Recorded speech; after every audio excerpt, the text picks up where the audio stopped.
Guess who's back? All right, welcome back to Dos and Tres. Today we have our Dallas Cowboys NFL Draft preview. We're going to be covering all the team needs, names that you should know in the first and second round specifically, and then also some late round guys that you should be hearing their names, probably hearing them called in April pretty soon. Before we get started, if you haven't already subscribed to the channel, please hit the subscribe button, or it's like down here somewhere. Just hit it real quick. Get notified whenever we post content. If you like the NFL and Dallas Cowboys, we'll have a lot more coming, so stay tuned.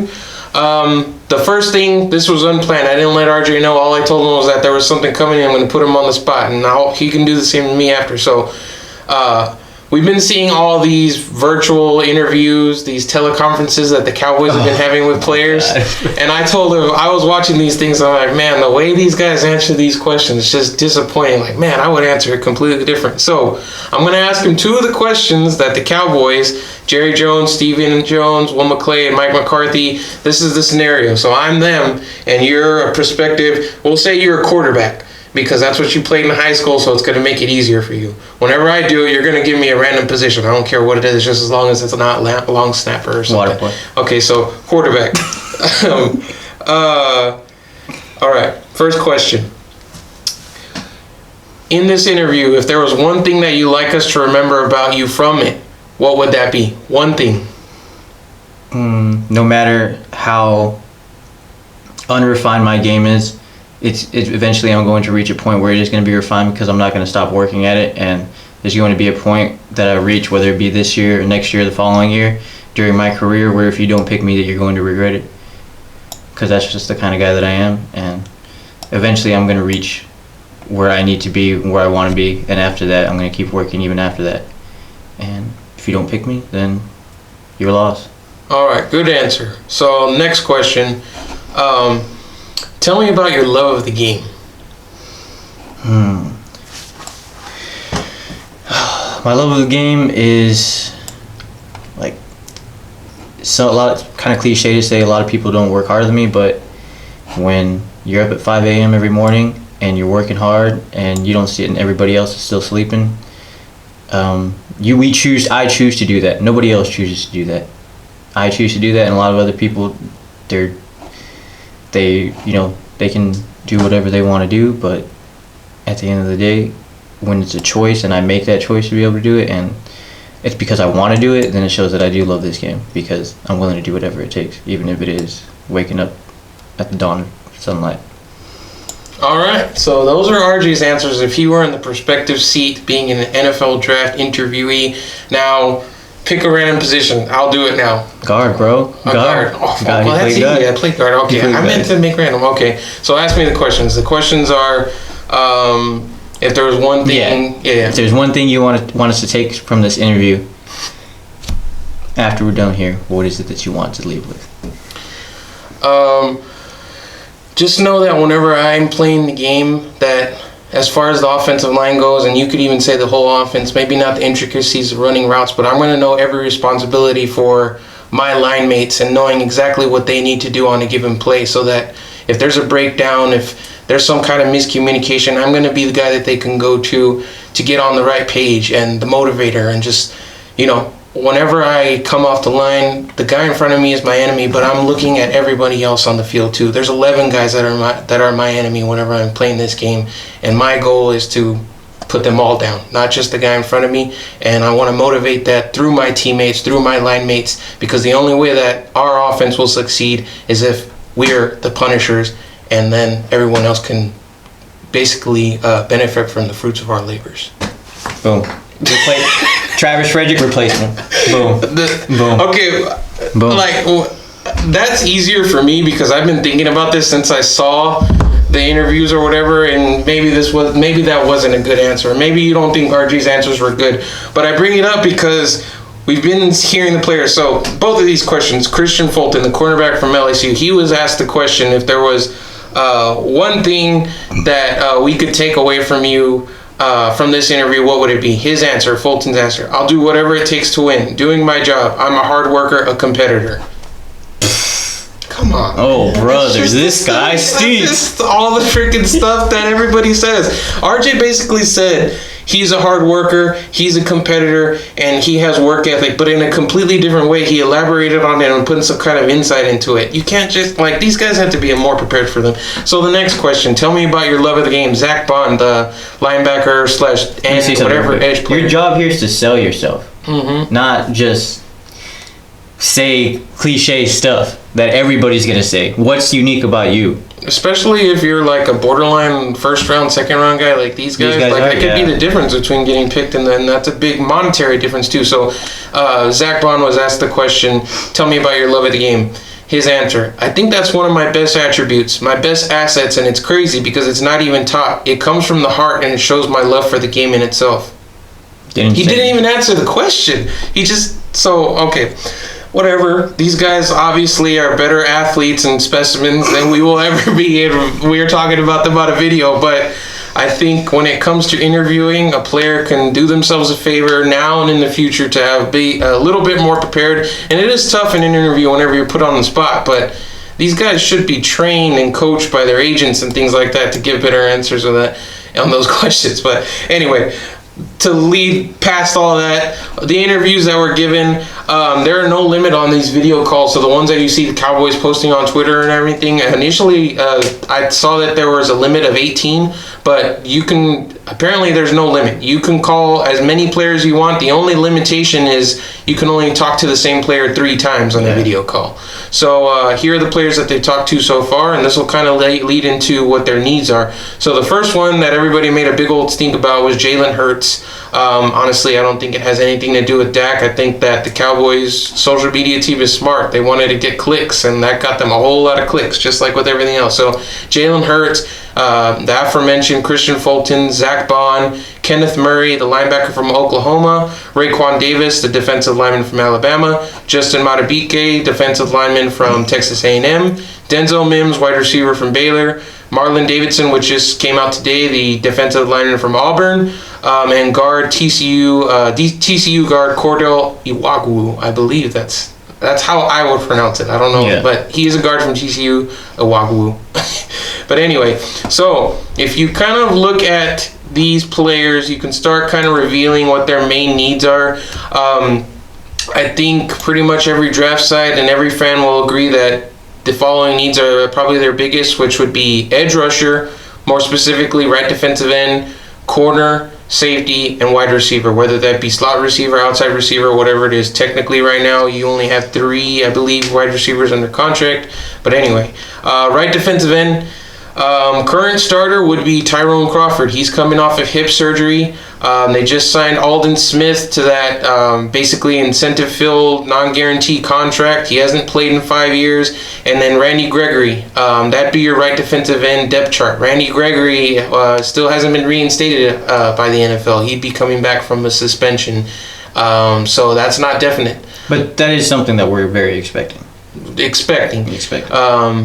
But do you want to you don't count on a guy who's been in and out of the league? I'm not saying anything against the guy. I'm just saying that his availability has not been his strong suit, and health and then lack of playing in the last few years is pretty much all the issues that you have at that position right now. Of course, Robert Quinn was at that position last year and did a terrific job, and he cashed in. He got a giant contract from the Bears. So power show. In my opinion, that would be the number one need right now, because there is a big, giant question mark there. You have technically bodies, but they're either injured or haven't played in a long time, or they just aren't there. So next need, corner. Current starters, Cheeto Awuzie, Jordan Lewis, and Anthony Brown, who just signed a new 2-year deal. Cheeto and Jordan are on contract years. This is the final year of their deal. Basically, you have bodies, but you don't have any developmental players. These Cheeto and Jordan could be gone after this year, conceivably, and then you'd be left with Anthony Brown, and that's it. So if you want to get by for 1 year, you have bodies, but you have nothing behind them. But losing Byron was a big blow, but it's something that they apparently wanted to do, and I guess that kind of speaks to the new coaching staff, hopefully. Maybe they expect them to put some more juice, and maybe a new scheme will make our corners shine a little bit more than last year, because Cheeto and Jordan both had their struggles last year. And then Anthony Brown had an injury last year, so he didn't play. So next need safety. Current starter Xavier Woods, free safety, maybe strong safety, we don't really know yet. And then they signed Clinton Dix, who right now is expected to be a starter, and that's pretty much it. I believe they also have the backup safety that they re-signed from last year, Thompson, Darian Thompson. Out of place. Whenever he played, he didn't. Out of place. He's not starter quality. No. So you have these two guys, Clinton Dix. I believe this is his fourth team or third team in as many years. Xavier Woods is set in as your starter, but you don't have a playmaker there. I mean, we've been saying that for a long time. So if they want to make a splash, if they want to get way better on the back end, then safety is another need. And then lastly, wide receiver. Kind of like safety and corner, you have starters set. Amari and Gallup are your 1 and 2, but every modern offense is going to have 3 receivers on the field. Have to. Look at Cobb last year, how valuable he was to the offense, and you don't have Cobb back this year. You got camp competition for your slot or third wide receiver. I believe Cedric Wilson is there, but again, just like corner, no developmental players. They're empty there, minus the two big hitters, basically. So how you rank these needs is dependent on how you think the Cowboys would best succeed with a player slotted into these positions, but those are definitely the top 4 needs for the team going into the NFL draft. So now we're going to get right into it. These are the names that you've probably already heard and you should know before April 23rd in the first round. I'm going to run down them, give a quick little thing. RJ, whenever you want to jump in with a thought or opinion on these guys. I put them kind of in order of, I guess, their positioning as far as their grades. But again, everybody's going to have them graded differently. But so the first player, Javon Kinlaw, if he slides to 17, the defensive tackle from South Carolina. We've talked about him in past videos before. Very powerful hands, disruptive. He'd probably be your 3 technique and a backup to Gerald McCoy starting off, but he could slide in on pass rushing downs because that is more of his strength in the run game, but he's very, very disruptive. Henry Ruggs, the receiver from Alabama.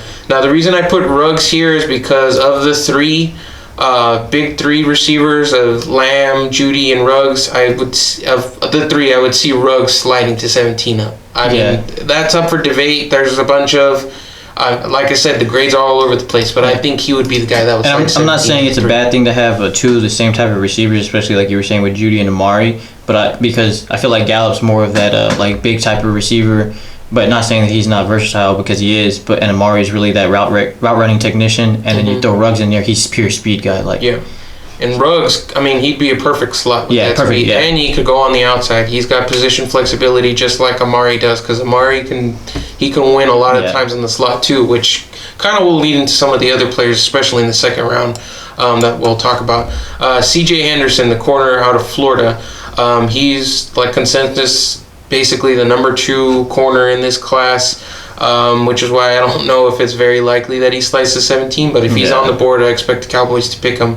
And that's the line that I would draw. Those 3 names of guys that I would stick and pick, and I wouldn't have any kind of that, that's the guy I'm going to go with. There's no thought about trading back or anything. And now we're going to get into these guys that, maybe you don't love them or like them, but they fit the need and they are graded as first-round players. The first name that I have here is Kayvon Chaisson, edge rusher from LSU.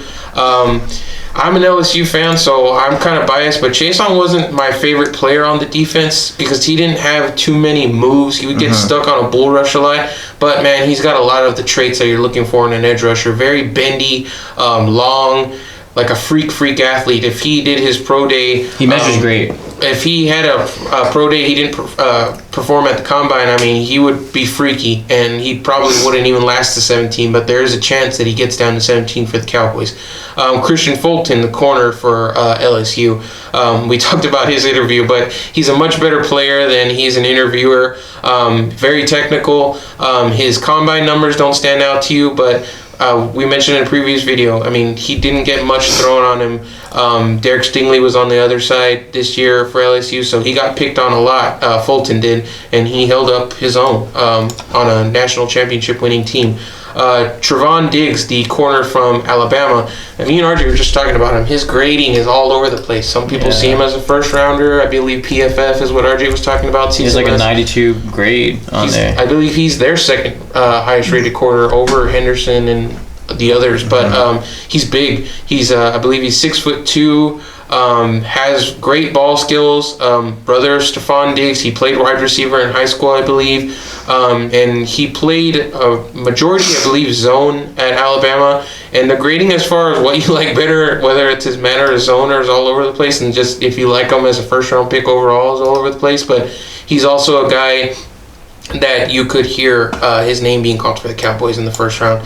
And now we're getting into the safeties. LSU safety. Now we're up to our third LSU player in the first round, Grant Delpit. Today he just released his he's doing his own kind of pro day, which I haven't seen many players do or release to the public, but it's very, very smart. I think he's done with other players. Yeah, and Delpit didn't perform at the combine, so on hand timer he ran a 4.39, which I mean that's pretty good, and I believe even if you bumped it up, with laser pointing, maybe it goes up to like a 4.45, 4.6, 4.56. It's still really, really good.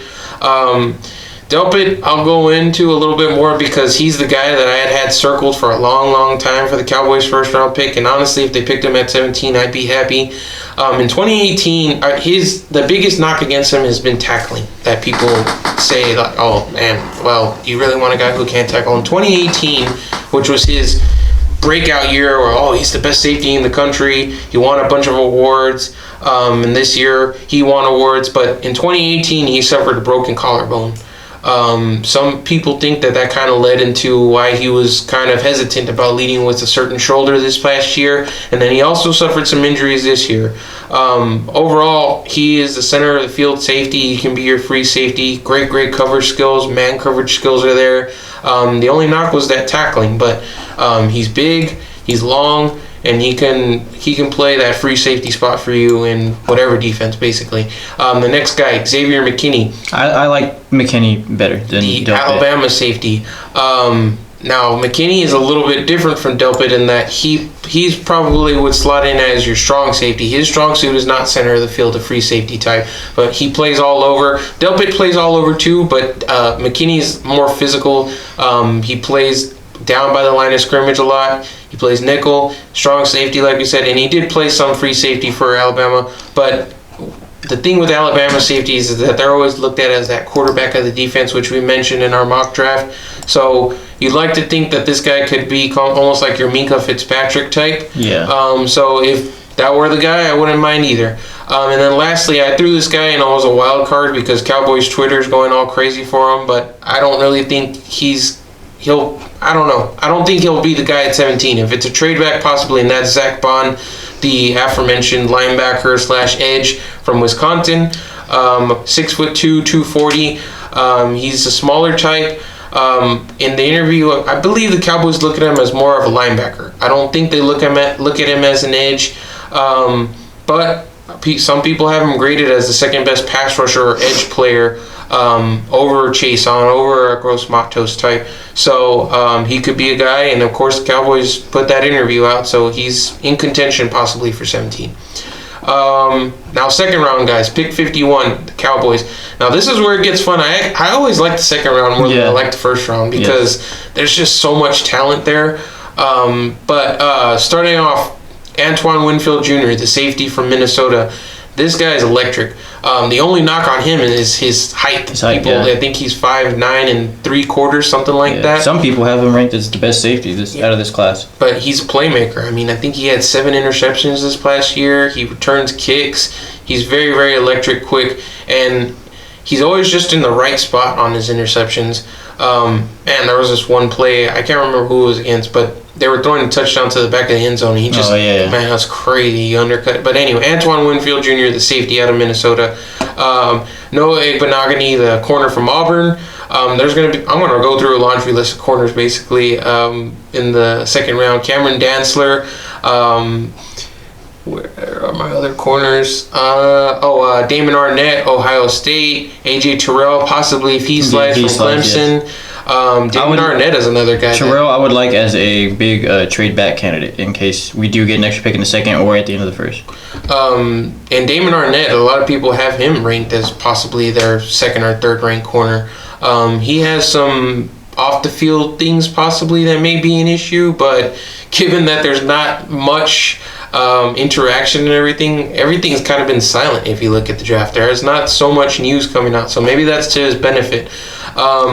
Justin Madabuike, the defensive tackle from Texas A&M, he plays 3. He can play true nose for you. He played all over for A&M. He can walk the dog. And Maurice Linguist, the now cornerbacks coach for the Cowboys, he was the cornerbacks coach for A&M while Madabuike was there.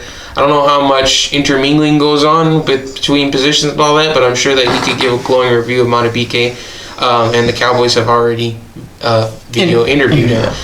Curtis Weaver, the edge from Boise State. He wasn't ranked very high by anybody before the Combine, but then he blew up at the Combine, so now he may be a guy in the second round, and we all know the Cowboys love Boise State players, so there's a long history of them picking guys from that college. So Ross Blacklock, the TCU defensive tackle. Now, some of these guys like Madabuike, Blacklock, I mean, they could be end of the first round guys. So if they get to you at 51, then, I mean, that's a very, very value pick, especially with his teammate, the next guy on the list, Jalen Reagor. If he were to get to 51, man, digitally run the freaking card up if you didn't take a receiver in the first round. He's very, very explosive. Yards after the catch are crazy. He'd be that perfect slot and give you a lot of juice from the slot. I know RJ likes this player a lot. Yeah. Julian Okwara, the edge player from Notre Dame, he had an injury this past year, but before that, he was on track for a career season, and his pass rushing skills have always been pretty good since he was at Notre Dame. Every year, his sack total went up, and I believe that he's been cleared and everything from the injury, so he's healthy again. If you're looking for that upside guy, I know Cowboys fans are tired of taking injured or previously injured players with a second round pick, but he could be an option there. Now getting into some receivers, KJ Hamler, the speedster from Penn State, very, very fast. He's a smaller receiver, but if you're looking for speed in the slot, he's definitely could be your guy. Michael Pittman Jr., who the Cowboys already interviewed, I believe at the Combine. They had a one-on-one with him or something like that. I've seen this guy that he's taken over games by himself before, and at USC, and that really is like. Oh, he also has a YouTube channel if nobody's checked it out, his own thing. Yeah, he has like 75,000, yeah. Well, he's 6'4", 220. Whenever I watch some stuff on him, he's big. He's more like a glider, very competitive at the catch point. I don't know if I would kind of classify him as a slot, but whenever he was running in the slot, he ran a lot of those slot wheels or slot fades, and man, he scored a lot of touchdowns on that. He's also very good, very, very good on special teams, and the reason I want to bring in his position flexibility is because a lot of people have been saying, well, the Cowboys don't have a slot receiver, but if you move Amari to slot, it doesn't matter who you take, basically. You just need a receiver. You need somebody. But once you get past these first and second rounds, then the players get a lot more specific. They're a slot guy, they're an outside guy, they're a vertical threat, they're a big slot type. You basically just need somebody to fill that prolific offense. So Michael Pittman Jr., he ran a 4.52 at the 40. I mean, he'd be a really great pick in the second round, I think. And then lastly, a couple more safeties. The athletic small school freaks, Jeremy Chin and Kyle Duggar, who have been getting hyped up. Duggar since the Senior Bowl and Chin since the Combine, because they both kind of respectively own the position at those events. If you don't take a guy in the first round, these are the Cowboys typically don't take small school guys, but athletically these guys have everything you want in a safety, and they dominated competition at their respective schools. So that's my list of first and second round guys. I have dream scenarios and then realistic scenarios here. So a dream scenario for me, in the first round, if Jerry Jeudy or Ruggs or Kinlaw were to fall to 17, that'd be awesome. And then at 51, if vice versa, whoever you pick in the first round, if Antoine Winfield or Jalen Reagor would have fallen to 51. So if you take a Judy and then you were able to take a Winfield or a Kinlaw and Winfield, or if you take Kinlaw and Reagor, that would be the 1-2 that I would freaking jump through the roof to see if the Cowboys did. RJ? Mine is CeeDee Lamb at 17 for the first round. I think he's a mix. He's not like super fast like Ruggs or the route running technician like Judy, but I think he's all three combined, or all two. He's a perfect mix of every single receiver in this year's draft.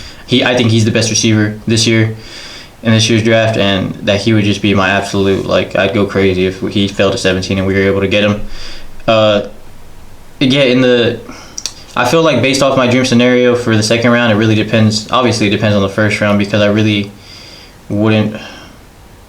really have to see a defensive guy get taken in the first round to be more excited about the second round guy. You know what I mean?